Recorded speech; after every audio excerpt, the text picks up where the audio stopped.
Welcome back to the 4th annual edition of the Best Password Manager for 2023. Now this year we will be scoring 1Password, Keeper, Bitwarden, Synology C2, Dashlane, and LastPass, and we'll be scoring them on security, features, support, any major frustrations, and of course, pricing. So, to kick things off, let's take a look at last year's winner, 1Password.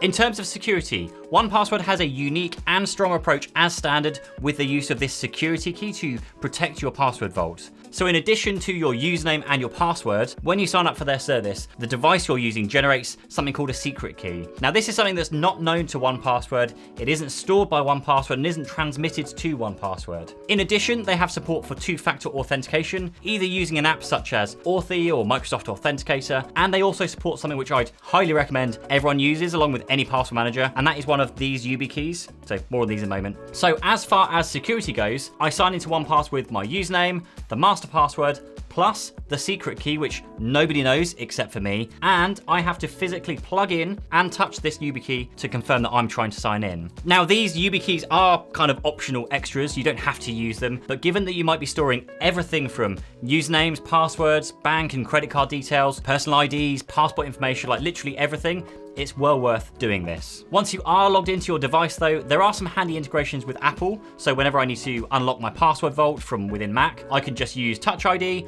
or I can just double tap my watch rather than having to re-enter this long master password each time. 1Password also has a travel mode feature for those who are traveling through risky locations where you might want to mark certain passwords as safe for travel. So if you were to lose your device or have your bag or even maybe your laptop searched, then there won't be any trace of those passwords left on your device. Now 1Password are one of the only password managers out there to have 0 embedded trackers in their Android app, which is a big deal considering others are embedding marketing trackers into theirs, yes, so keep watching for that. Now they also have a bug bounty program that rewards anybody for finding security holes in their product with an insane $1 million top reward for finding a critical flaw in their product. And it doesn't stop there. In a post shared on Twitter, a user discloses how fast 1Password actually jumped on a reported issue and fixed it and paid them the same day. So far, 1Password has never been breached, and with their implementation of the secret key and support for these YubiKeys, I have to score 1Password actually a 10 out of 10 for setting the standard when it comes to security. Now in terms of features, that's also been an area where I've seen some significant improvements over the past year for 1Password. Now one of the more recent updates which has been really impressive to me has been where you go to log into a website and then you're presented with a multitude of options, like do you want to sign in with Google or Facebook or Apple, or use the Epic website as an example. Perhaps they've got 10 different options, but you don't remember which one you used to sign in. So you just click on all of them and try them one by one. I've done it loads of times. Now the latest 1Password update remembers this for you, and so you can automatically sign in using the right account with 1Password. Now another recent update for Mac also removed the need to even have a browser plugin installed, because with the native Mac app, you can simply hit a keyboard shortcut and it will automatically fill anywhere, whether you're in a browser, in an app, or even the Mac OS prompts themselves. Now, this kind of aside, 1Password lets you store anything from simple logins to driving information, debit, credit card information, one-time passwords, and just a whole host more with a handy feature which provides kind of guided templates when creating new passwords. Or it can do it automatically on the fly as you're just signing in and using 1Password to generate new secure passwords for you. 1Password does have browser integrations for practically every browser under the sun and across every operating system, including less supported platforms such as Linux and even command line, as well as providing one of the first direct Safari and kind of iOS integration, which can be used across all Apple devices. Furthermore, if you're in the US, then you also have access to integrations such as privacy.com to create virtual payment cards for specific subscriptions or with spending limits on them. There's also a Fastmail integration that lets you hide your email address when signing up for various services. And more recently, an integration with a crypto wallet called Phantom. Watchtower is their monitoring service, which alerts you to any weak passwords of yours which are leaked online. And finally, the ability to see your overall security score of your passwords gives a great indication of how well protected you are online. If you've got a score higher than me, then let me know down in the comments. And finally, for features, 1Password are, I think, the only one that has boldly published a page on their website that explains what their future vision of what not just 1Password, but password managers in general should look like. So simply visit future.1password.com and it will explain the types of challenges they're trying to solve, with many of these having the individual consumer at the center. And this includes their latest passkeys announcement, which enables secure totally passwordless sign-in on any device. Now, I'm going to score a 9 out of 10 on features, and the only reason I'm even deducting points here is that most of those integrations I've spoken about are only for the US market, so I can't actually use them over here in the UK. But overall, it really feels like 1Password is still pushing the whole password manager industry forward, or perhaps rather dragging everyone else behind them. In terms of support, 1Password offers support via their community forums, Twitter, and direct email support. Now, honestly, over the last year, I haven't needed to contact their support team for any reason at all. But for this video, I decided to contact them and reach out to all the password managers via Twitter and email to see how quickly they responded. Now, query was sent in at 10:30 a.m. on Monday, and they responded at 1:37 p.m. So literally about 3 hours later. That is pretty damn good. So that's a fairly respectable response here. Though they don't offer telephone support, I feel that's a bit of a missed opportunity with many password managers. So as far as support goes, I'm going to go with 8 out of 10 for 1Password support. Now, in terms of major frustrations, major problems, I wanted to cover any issues that I'd experienced over my time using 1Password since the last video, and there have been a couple. I mean, admittedly only a couple, but still a couple. Now, firstly, there have been a few times where the usernames and passwords either refuse to fill in by my desktop browser, or where I'll have to do the action twice because the first time it just doesn't do it. That's the first one. Now, the second one has been what I would say has been a fairly consistent experience on Android, where it just doesn't prompt you to fill in anything. Maybe this is because they're focusing on Apple and the kind of Apple ecosystem first, but I found myself having to go back and forth to copy passwords and usernames across, whereas on iPhone and Windows and Mac and everything else, it's been absolutely flawless. Now, for scoring, a perfect score here would be a 10, and something that makes it like impossible to use would be a 0. So I would say that it depends on which devices you're using here. If you're on Windows or Apple, then it's just a minor frustration. If you're on Android, then failing to autofill could be a major one for you. So I'm going to go a little bit lower here and go 8 out of 10. For pricing, 1Password starts from $2.99 per month for a personal subscription, or $4.99 per month for a family subscription, which includes 5 people under this one account. And you can also have more people added on for $1 per month per user. Of course, from previous knowledge on previous videos, I do know 1Password have some discounts available, so use the links down below to have a look and see what those might be. Now, 1Password also have a free product for journalists, or a discount for journalist organizations, which is something I've not actually seen offered by any other password manufacturer. So for pricing, we're gonna start in the middle here. Let's go at 5 out of 10 just to get us started, so we've got room to kind of score either way. 1Password done. Let's see now if anyone can dethrone 1Password, starting with Keeper.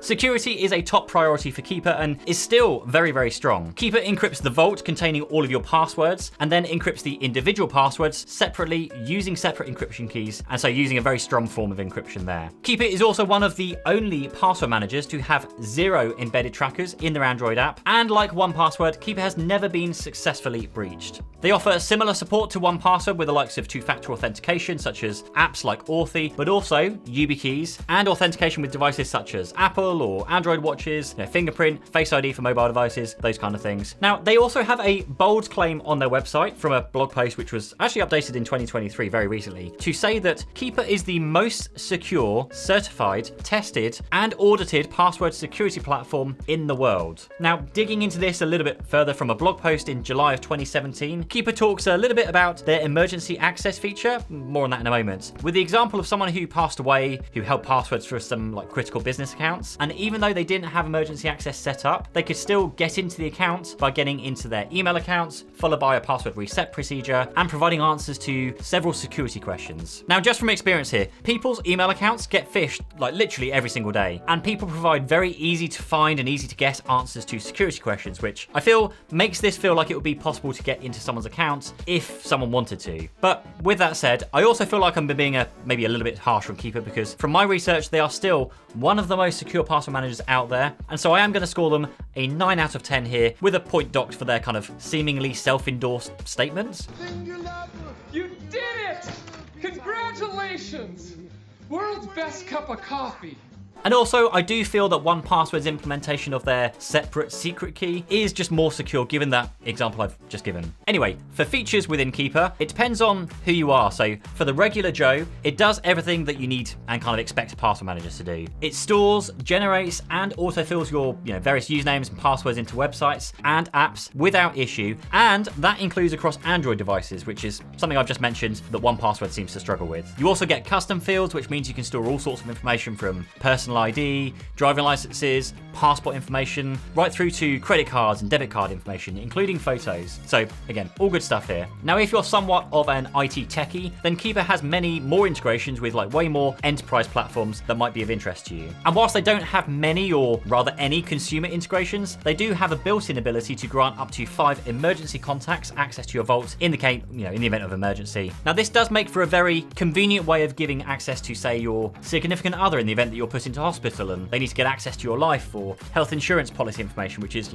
stored in your Keeper vault. All they do here is request access. You then get an email asking you to grant them access, which you can either immediately approve, or of course, if you're incapacitated and you don't respond within that kind of given time frame delay which you can set, access will then automatically be granted. Now, this I actually feel is one of those features which is important and really handy to have. I know my wife would be completely lost without knowing how to log into half of the insurances and policies and investment accounts that I have, but similar to what I've kind of just explained here, it also makes me question how secure any of these password managers are if they have the right to permit someone else in access into your vault. Now, I can't find anything publicly that discusses this security aspect here, only talking about how convenient it is. And from my world of working in the IT industry, we all know that convenience is the enemy of security. Now, speaking of which, if you are an IT company looking to resell a password manager to your clients, then Keeper do have an MSP product that is ideal for you to resell to your clients. And I'll leave some links down below that give you I think a bit of a discount as well that are baked into those links. But that aside, Keeper offers some add-on services at an additional cost. You've got a concierge service to help you get kind of everything set up, secure file storage, and their breach watch service, which then monitors and notifies you of any leaked passwords. So I'm going to score a 7 out of 10 here for features. As far as the basics, it covers everything well, but it is a shame things like breach watch are like an add-on, and for the consumer, there aren't many integrations which you benefit from. But it does what a password manager should do, and it does it well. As far as support goes, issue was raised at 11:40 a.m. on Monday, response received at 1:09 p.m, so under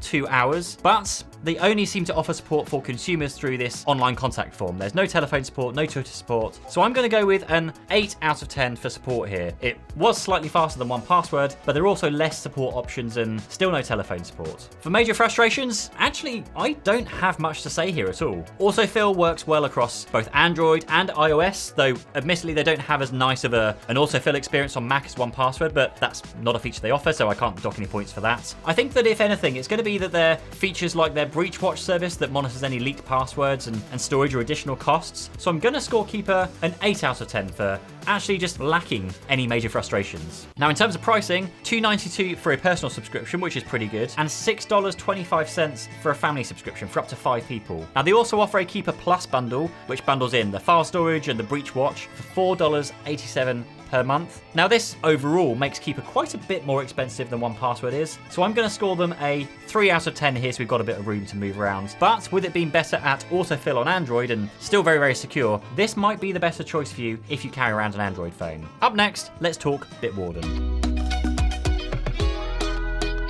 Bitwarden is another firm favourite that crops up often in discussions, mainly because it's free and it's open source. So let's talk about what that actually means. For security, Bitwarden's claim to being secure is the fact that it's open source, which is a good claim to have. The fact it's open source means that anybody can review the code for the software to confirm that it is actually secure and encrypted properly and all of the good stuff. Like many other providers, Bitwarden also gets audited to confirm everything is as it should be, and Bitwarden's method of encrypting your master password means that it would be difficult to near impossible anybody to find and decrypt your master password in your password database, and again, all that good stuff. However, as we've just seen with LastPass, if someone did get hold of your password database, then they could try and brute force access into your account just by hammering it with random password guesses repeatedly until they get in. Now, this is what people are most concerned about with the recent LastPass breach, because again, if you have a easy to guess master password, your account will be very easy to crack. So the way to protect against this is to, well, one, use a strong master password, and I would say use a physical key. Again, I mentioned them a few times, like a YubiKey. Now, these things work like front door keys to your house. You can't get in if you don't have a key. In fact, they actually work better than a front door key, because with a YubiKey, you can't even smash a window to get in and skip the YubiKey altogether. That's not to say that Bitwarden is any less secure than some other password managers though, but what I would say is that Bitwarden to me feels more techie overall. Like, just generally browsing through Bitwarden's website, whilst you do feel reassured to how secure the product is, I can't help thinking that only the techies amongst us can actually understand understand a lot of what's going on their website. Now, Bitwarden also offers the ability to host your password manager service yourself, so you're not like storing anything in the cloud. But again, this is probably something only for those technically savvy enough people to do so. Otherwise, you're just risking the security of your passwords even more. Now, with that said, it's still not as secure, in my opinion, as 1Password's secret key, which I can't see as anything other than just uncrackable unless you somehow shared or leaked your security key. And Bitwarden still embeds 2 trackers into its Android app. Now, yes, they are only so they can log when the app crashes, but these are trackers that the likes of Keeper and 1Password don't have. And a thread on Bitwarden's community has many people requesting they just remove the trackers because they're not needed to keep up mostly with the likes of 1Password and Keeper. So all of this combined, I'm going to actually score Bitwarden 8 out of 10 for security. Like most other password managers out there, Bitwarden is pretty solid regarding like standard password manager features, all of what you should come to expect from a password manager. It pretty much covers all of the basic operating systems and all of the browsers, with some additional support there for Linux and command line users. And the only feature, I guess, that feels above and beyond what comes as standard in password managers is Bitwarden Send, which lets you share information with other people securely whilst being able to set restrictions about how they, the date and how many times they can access it, or even a password to access what you've then shared. All of this is encrypted throughout its journey. You've also got an emergency access feature similar to that of Keeper, though again, kind of raises security concerns from my perspective. More on that in the Keeper section though. But you do get things like account health and data breach reports to notify you when any of your passwords are leaked online. But these tools are actually kept separate to the desktop client, meaning you have to log in via a web browser and then manually run some of these checks, which isn't as user-friendly or like intuitive as other password managers. And as mentioned in the security section, they offer a self-hosted option, so if you don't trust the cloud, you can host everything yourself, including taking on the burden of ensuring that how and where you store your data is secure. Given the price point though, it is quite impressive, but as far as like features above and beyond, there just doesn't seem to be much on offer here, so therefore I'm only going to score 5 out of 10 here on features. For support, contacted them at 12:48 on Monday, response received at 4:50 p.m, so 4 hours later, but they didn't exactly help me. They just literally pointed me to an article which I'd already read, which is why I contacted support in the first place. 4 hours is also slower than the others, but honestly, 4 hours is still a very good response. I was kind of expecting some of these companies to take like a day or 2 days to come back to me, so they've all over-delivered on my expectations so far. 5 out of 10 for support. Still great, not as fast as the others, and not a very helpful response.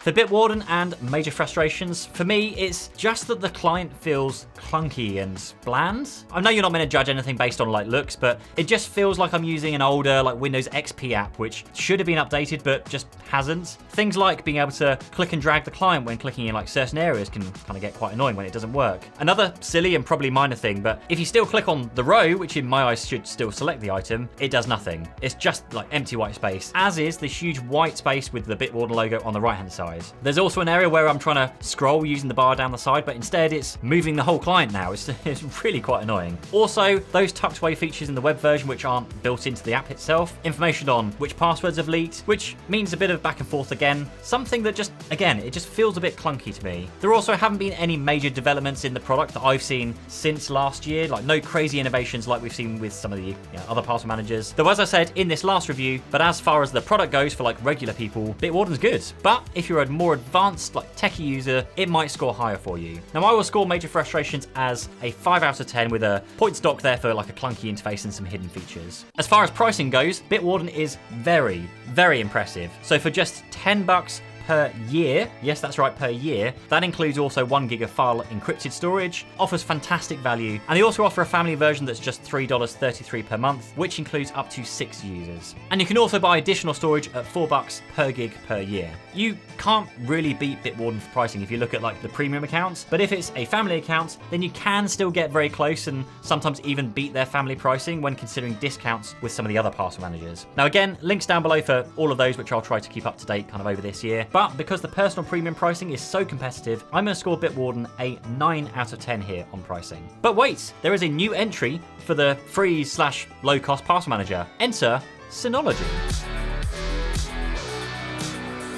Synology offers a fresh approach to a low-cost but strong password manager with their C2 password manager. Better known for their range of network-attached storage, Synology has published their C2 password security white paper that details exactly how your data is kept secure and is basically similarly in line with other password managers reviewed today. Synology is, however, one of the first and only password managers I've come across that will let you choose where your data is stored. This isn't a huge issue for most people, but from the comments, I do know that some people like to know where exactly their data is stored. So with Synology, you can choose between the EU, US, or APAC regions. Once you are logged in, you enter your decryption key, which is the same one used across other Synology C2 services, to decrypt your password data. From reading the white paper though, this seems to be somewhat halfway between what everyone else is doing to secure your password data and the way 1Password works with generating this unique key. So for Synology C2, you sign in with your username, your password, and the decryption key. There are two issues with this though. Now, firstly, the decryption key is set by you, it's not randomly generated, so that means that you could be entering a very easy to guess decryption key. Now, secondly, Synology C2 doesn't support hardware keys like these YubiKeys, which I know I keep banging on about. But again, if you are storing your life's information in this one place, you want to ensure that it's as damn secure as possible. Now, a way kind of around this issue is that I've used my Google account, which does support YubiKeys. So I sign in to my Google account, tap my key, then it prompts me for the decryption password. That does work, but it's something that should really be supported by default. So 7 out of 10 for C2, extra points for the decryption key, but then taken away again for no YubiKey support. In terms of features, Synology C2 Password is one of the newest players in the password manager space, so they haven't had a huge amount of time to develop industry-leading features, but being Synology does have some advantages with their experience in security and storage devices, in that your account seamlessly integrates with other C2 services. There is one kind of major drawback, which I'll talk more about in the Dashlane section though, and that is that there is currently no desktop app on Windows or Mac for Synology C2 Password Manager. It's all accessible via web browser only. Again, more on that in a moment. But as far as C2 Password goes, it does everything you should expect. Autofill on Apple, Windows, Android. You can also securely share records with other people by inviting them to see a shared vault, though it's not as well built out as other password managers offering those similar features. But what Synology offers is a secure file send feature where you can control how it looks and what they can do with it. You can do things like adding text or watermarks to images and restricting how long they can access it for, whether they can just view it, whether they can download the file. One other major limiting feature right now has been their supported devices, notably that Safari is currently not supported. There's no mention of the likes of Linux or command line access, and one final notable omission is the lack of breach notifications for any passwords which may have been leaked online. So 4 out of 10 for features here. Support seems to be email only and kind of via this contact form, but something I've not seen before is when submitting a support request, you get the option here to speed up your response time by allowing support reps outside of the data location you've chosen to assist with it. Now, I think all of us would probably just check yes here. We just want the fastest response we can get. But as far as how long you need to wait, support case submitted at 3:50 p.m, response received at 9:54 a.m. the next day, which, considering I checked the option for speeding up my response, I'm actually surprised it took that long. Now, I could understand if that was because I submitted at 3:50, the support team went home and came back in at 9 a.m. the next day, but that is vastly longer than everybody else we've tested so far. So I'm going to score, unfortunately, a 4 out of 10 here for support. Now, the only saving grace is that their response was actually pretty good with explaining the answer to my question and not pointing me to some generic article like Bitwarden did. In terms of major frustrations with Synology C2, the app, it looks modern, it works well, it doesn't seem to have issues autofilling on any devices. It does lack Safari support, so that might be an issue for you if you're using Safari. Now, personally, I've switched over to Brave recently, and the Chrome plugin works really, really well for that. Points docked for no YubiKey support and no desktop app support, which I'll explain more about in a moment. 3 out of 10. But what it lacks in features and YubiKey support and poor browser support, it does very, very well with pricing. Now, Synology C2 is free for a single user with all of the features and limitations I've kind of mentioned already. You can also then upgrade to the Plus version for $4.99 for a whole year. Seriously, a whole year, and that gives you essentially a family version with up to 6 people, including a shared vault between you. So I think on pricing alone, forgetting everything else, this has to be a 10 out of 10. It is the cheapest one available by far. Just keep in mind here that it's got limitations around security and limited features, so just keep those in mind. A quick pit stop now at Dashlane. Regarding security with Dashlane, let me talk now about that one issue that affects Synology 2, and I'll forever sit on this since Dashlane's decision to transition from an app-based password manager to a browser-based password manager a couple of years ago or so. Now, I've skipped out on reviewing them for the last year and possibly the year before that because trying to review them mid-transition to a browser-only approach was just a very messy experience with like things not working or features in one place but not the other. Now, I have a few concerns about being browser-only. Now, first and most obviously, you always have to open your browser to then access your credentials. So yes, another tab you have to have like permanently open in your browser. Secondly, I know so many people that have had their browsers compromised with toolbars and browser redirects and basically they've clicked on or downloaded something dodgy. So when I speak broadly about what I'd recommend, having to access and manage your passwords with the browser to me is too big of a security risk. Like, who's to say that you haven't installed a bad browser plugin that's logging what you're doing and what passwords you're storing? And then thirdly, I use my password manager to log into more than just websites. So when I open an app on my Mac, like Zoom, if I want to sign into Zoom, I have to now open my browser, log in, find the password, copy, paste a couple of times, all of that stuff, which I just don't have to do with other desktop app-based password managers. But that aside, they do take a similar approach to encryption than others, which is detailed in their security white paper. But another thing they've kind of backtrack on, since going from a desktop app to a web app, is removing really proper support for physical security tokens, like, yes, I'm going on about them, these YubiKeys, of kind of using them for two-factor authentication, which is a step back in my opinion. You can use them to unlock Dashlane like day to day once you're logged in, but not as part of the login process, which seems a bit kind of backwards to me. You can kind of work around this by using the YubiKey authenticator, but it still takes what should be a fairly simple experience and makes it way too complicated for most like general people to understand. So it is a 6 out of 10 on security for me for Dashlane. Now, Dashlane's features are pretty well covered though. A security score and alerts for any breached passwords, and similar to others, you can store more than just passwords, things like your card information, IDs such as passports and driving license, and securely stored documents. You can also share, but it's quite limited in terms of the restrictions you can place when sharing. Nothing major here, but also no real issues. So for features, I'm gonna go 5 out of 10 for not really pushing the boundaries with any new developments or integrations. I guess they've been busy doing their whole like browser migration for the last couple of years. Now, with all of that said,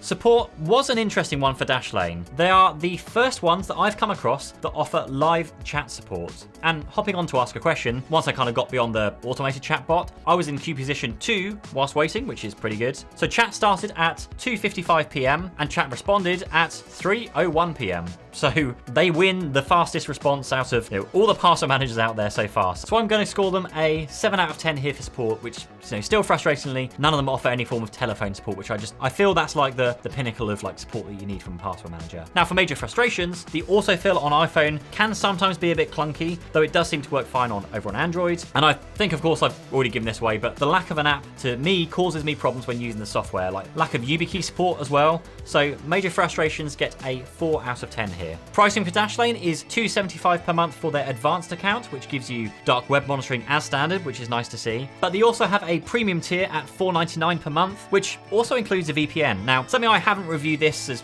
part of this video, but do subscribe to the channel because my VPN comparison when that comes out will be very, very soon to see what benefits a good VPN can unlock for you. And finally, they offer a $7.49 per month subscription, which is quite pricey, but it does actually come with up to 10 accounts for friends and family. So on the face of it, that's cheaper than 1Password for a personal subscription, but almost double for a family subscription. So I'm going to score this kind of in the middle there as a 4 out of 10 for pricing. Overall, I wouldn't recommend Dashlane, but if a browser-based password manager is one for you, then it's not a bad choice. Even though I somehow seem to have a subscription that expires in 2055, I'd still personally choose one of the other options.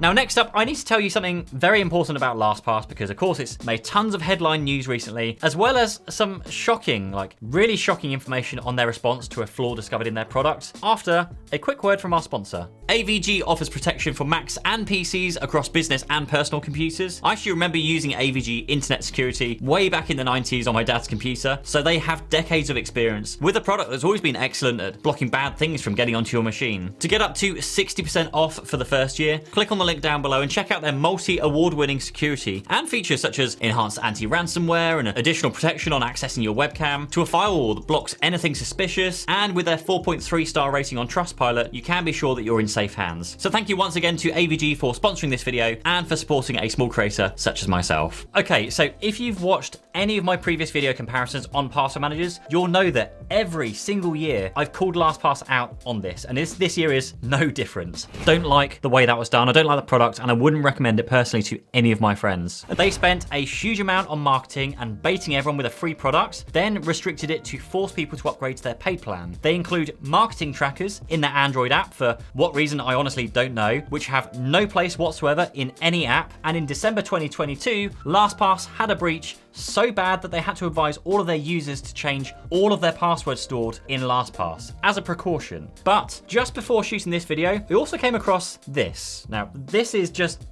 nuts. The same security researcher that I mentioned at the beginning of this video who disclosed a security issue with 1Password, well, they found an issue with LastPass. So they followed their bug bounty program, which was ignored. They contacted support, who responded in this broken English of like, "We are not sure to understand you request. We are password manager, are having issue with LastPass." A few more direct responses and still no useful responses came back. And it basically took them multiple attempts to explain to LastPass what they discovered, only to get a semi-final response to say, "Yes, we will escalate your issue, but," and I quote, "we don't understand what you are referring to. Is this an error with the report? Is it a phishing email?" And quite rightly, the response from this security analyst was simply, "What the f***, LastPass?" And right below that, they posted the 1Password timeline for comparison, a night and day difference. So I'm not gonna score or review LastPass. I warn you every single year when I make one of these videos, and every year there is a new LastPass breach to talk about. It's a bad product, bad service, it gets constantly hacked, so it is a flat 0 across the board. Don't use it, and if you are using it, then I strongly recommend migrating to one of the other password managers I'm covering in this video. Now, looking at the overall scores and feedback, I am personally going to be sticking with 1Password for yet another year. I feel that the features, the innovations that they keep delivering each and every single year, they're just pushing this industry